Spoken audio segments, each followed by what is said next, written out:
अभिनेत्री दीपाली सय्यद आता आपल्या सोबत आहेत. महाराष्ट्र एप्स्टीन फाईलमध्ये तुम्ही मुख्य एक प्रामुख्याने भूमिका पार पाडतायत. मात्र भूमिका साकारण्यापूर्वीच तुम्हाला काही धमक्या देखील येत आहेत असं तुमचं म्हणणं आहे. कोण नेमकं आहे या धमक्या देणारं तुम्हाला? मला असं वाटतं की पहिली न्यूज तुम्हीच कव्हर केली होती ह्या चित्रपटाबाबत. माझ्या TV 9 वाल्यांनीच केली होती.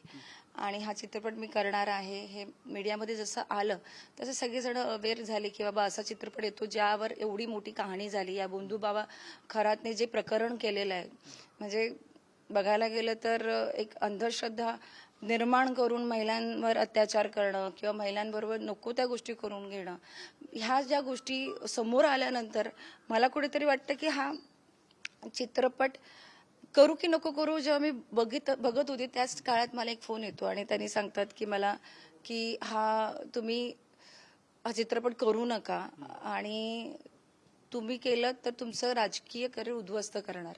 आणि ह्या गोष्टीवरून माझं थोडी बाचाबाची पण झाली. म्हटलं कारण मी कलाकार आहे, कलाकार म्हटल्यावर आपण काम करणारच, मग तो कुठलाही रोल असू दे तो 100% देण्याचा प्रयत्न करणार. सो त्याच्यानंतर मी ते चॅलेंज स्वीकारलं आणि हा चित्रपटाला होकार दिला. नाही, पण मग तुम्ही सातत्याने सांगतायत की मला धमक्या येत आहेत किंवा मी चित्रपटात काम करू नये अशा पद्धतीने फोन येत आहेत. पण कोण काय त्यांचं नाव तुम्ही का घेत नाहीत? अजूनपर्यंत तुम्ही नाव सांगत नाहीयेत की ती व्यक्ती कोण आहे, राजकीय व्यक्ती आहे की अन्य कुणी व्यक्ती आहे ते थेट सांगत नाहीये तुम्ही? नाही, मी थेट नाही, मी त्यांचं नाव नाही सांगत आहे. कारण एक फोन कॉल आलाय त्याच्यानंतर बऱ्यापैकी आमची अजून त्यांनी माझं फॉलोअप चाललंय की मी कुठे असते, काय असते. माझ्याबरोबर जे माझे सहकारी जे असतात त्यांच्यावर मोबाईलवर मेसेजेस येत आहेत आणि ते मी नक्कीच माझ्यापर्यंत आता परत दुसरा कॉल आला तर मी नक्कीच त्यांचं नाव ओपन करणार. तुम्ही तक्रार वगैरे दाखल केली या मी सगळ्या? आता उद्या ऍक्च्युली माझा सोलापूर दौरा होता आणि मी 3 दिवसापासून बाहेरच आहे आणि तो आल्यानंतर मी आता उद्या भेटेन. कारण मला आमचे मुख्य नेते आहेत, एकनाथजी शिंदे साहेब म्हणा किंवा सगळे जेवढे राजकीय नेते आहेत सगळ्यांचा सपोर्ट आहे. त्यामुळे मला खात्री आहे की मला काय होणार नाही आणि हा चित्रपट नक्कीच पूर्ण होईल. ओके, म्हणजे तुम्ही त्यांच्याही कानावर टाकले एकनाथ शिंदेच्या? हो.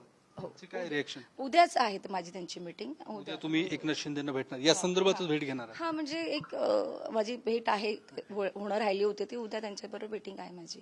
उद्या किंवा परवापैकी एक दिवस जाणार मी. या सगळ्या संदर्भात राष्ट्रवादी काँग्रेसने देखील तुम्हाला पाठिंबा दर्शवला आहे. त्यांचं देखील म्हणणं की आम्ही तुमच्या पाठीशी आहोत. हो, त्यांचंही म्हणणं आहे की ते आता म्हणजे खरं म्हणजे बघायला गेलं की त्यांच्या पक्षामधलेच लोक ह्याच्यात आहेत असताना देखील तेही पाठिंबा देतात. तर हे चांगली गोष्ट आहे की ते पाठिंबा देत आहेत आपल्याला. या सगळ्या संदर्भात आता राजकारण देखील होताना पाहायला मिळते. कारण ठाकरे गटाच्या जे नेते आहेत सुषमा अंधारे यांनी असं म्हटलं की या चित्रपटातलं जे अशोक खरातचं जे पात्र आहे ते किरीट सोमय्या यांनी करावं, जे भाजपचे नेते आहेत. तुम्ही कसं पाहताय त्यांच्या या वक्तव्याकडे? नाही, मी ह्या वक्तव्याकडे नाही हसणार नाहीये, कारण मला कीव येते ह्या वक्तव्यावर त्यांची. कारण एक स्त्री म्हणून जेव्हा भोंदूबाबा खरासारखा माणूस येतो आणि त्याच्यावर आपण श्रद्धा ठेवून लोक त्याच्या नादी लागून कित्येक महिलांचे संसार उद्ध्वस्त झालेले आहेत. एक स्त्री म्हणून आपण हे उद्गार करणं कुठेतरी चुकीचं आहे.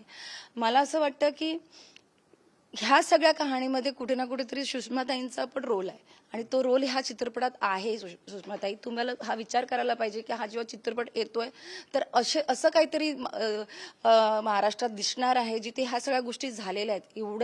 एवढ्या त्या भोंदूबाबाने एवढं कान करून ठेवलेलं आहे, त्याच्यात कित्येक राजकीय लोक त्याच्यात सामील आहेत आणि अशा टायमाला आपण मस्करी करताय तर कुठेतरी चुकीचं आहे. तुम्ही हा विचार करायला पाहिजे की तिकडे बाकीचे सगळे पक्षातले लोक सपोर्ट करत असताना आपण विरोधात बसून सुद्धा आपण ह्या अशा पद्धतीने उद्गार काढतात ते खरंच चुकीचं आहे.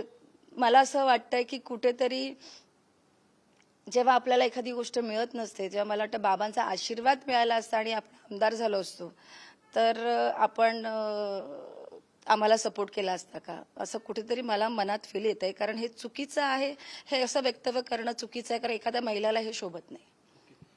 तुम्ही जसं म्हटलं की सुषमा अंधारे यांचा देखील त्यामध्ये रोल आहे, तुम्ही देखील या चित्रपटात एक प्रमुख रोल निभावतात. काय तुमच्या भूमिकेविषयी सांगणार? माझी भूमिका, मी भूमिकाविषयी आता सगळ्यांनाच माहिती आहे भोंदूबाबांचा जो आहे. आणि मला असं वाटतं की हा चित्रपट थिएटरमध्ये बघावा. आणि आता शूटिंग सुरू होणार आहे. सगळ्यांचा ॲज्युम आहे की मी हा रोल करते, मी तो रोल करते. तर तो रोल काय असणार आहे किंवा ह्या चित्रपटात कोण कोण काम करणार आहे हे लवकरच तुम्हाला दिसेल. आणि कारण ह्या महिन्यात शूट आहे आणि 2 ऑक्टोबरला रिलीज आहे, त्यामुळे लवकरच कळेल. धन्यवाद.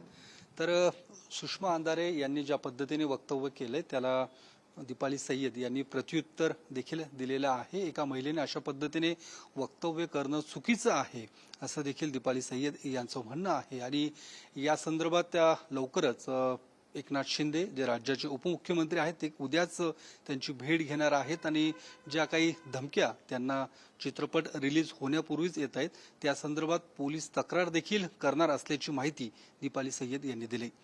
कॅमेरामन विकी चव्हाणसह योगेश बोरसे, TV9 मराठी, पुणे.